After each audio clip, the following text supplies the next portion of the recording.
এ কি আমার এত কষ্ট হচ্ছে কেন? আমার পিপাসা লেগেছে বেনি। আরে অনন্যা, তুমি বলনি কেন? তুমি জানো না তোমার বুকে আমার প্রাণ আছে? তোমার লাগলে আমি কষ্ট পাই? তুমি দাঁড়াও, আমি তোমার জন্য জল এনে দিচ্ছি। আর তখনই এক শয়তান পাখি ঋষি পঙ্খিরাজের নজর পড়লো অনন্যার দিকে। সাবধানে যাবে বেনি। পঙ্খিরাজ মানুষ রূপে এসে অনন্যার হাত ওকে সাবধান করছিস, তোকে কে বাঁচাবে? আয় চলে আয়। ছাড়ো। কি তুই ঋষি পঙ্খিরাজের গায়ে হাত তুললি? আমি তোকে মন্ত্র বলে বৃক্ষ করে সেই বৃক্ষের ডালে বসে মজা নেব। আপনার আঙ্গুলটা কি সত্যি পচে যাবে আমার এই পবিত্র কোরআনকে? একটা লাইক, একটা কমেন্ট আর একটা শেয়ার করলে কমেন্টে বলেন আমি ব্যাগ দিয়ে আসবো ইনশাল্লাহ। লতাপাতা কাণ্ড মাটি ফুলে জন্ম, যা বৃক্ষ হয়ে যা। এবার তুই সারা জীবন এখানে আমার বৃক্ষ হয়ে থাক। বেনি, আমাকে বাঁচাও বেনি। আরে ও দাদা, আপনি এত কাশছেন, আপনার হাতে জল আছে, আপনি তো জলটা খেতে পারেন। না দাদা, আমার স্ত্রীর বুকে আমার প্রাণ আছে।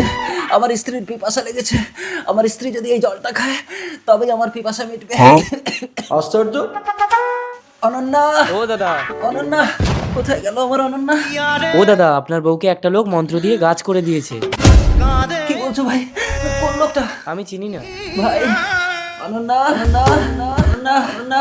এইভাবে তার তৃষ্ণার্ত স্বামী কাতর কণ্ঠে কাঁদতে কাঁদতে এক একটা বৃক্ষের কাছে গিয়ে চিৎকার করে ডাকলো, অনন্যা!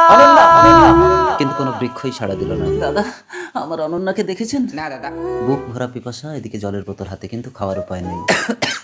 অনন্যা, এই যে রোমিও, তোর অনন্যাকে আমি এই উদ্যানের বৃক্ষ করে দিয়েছি। তুই যদি একবারে চিনে সেই গাছটাকে স্পর্শ করতে পারিস তবে সে মানুষ হবে। আর যদি ভুল গাছে স্পর্শ করিস তুই তৎক্ষণাৎ মারা যাবি, আর তোর স্ত্রী কখনো মানুষ রূপ ফিরে পাবে না। এ তো মহা মুশকিল। এই উদ্যানে এত গাছ আছে, আমি কোন গাছটাকে স্পর্শ করব? এই তো এই গাছটার পাতার রং নীল, আর আমার স্ত্রীর গায়েও নীল পোশাক ছিল। আমি যদি ভুল গাছে স্পর্শ করি তাহলে আমি মারা যাব।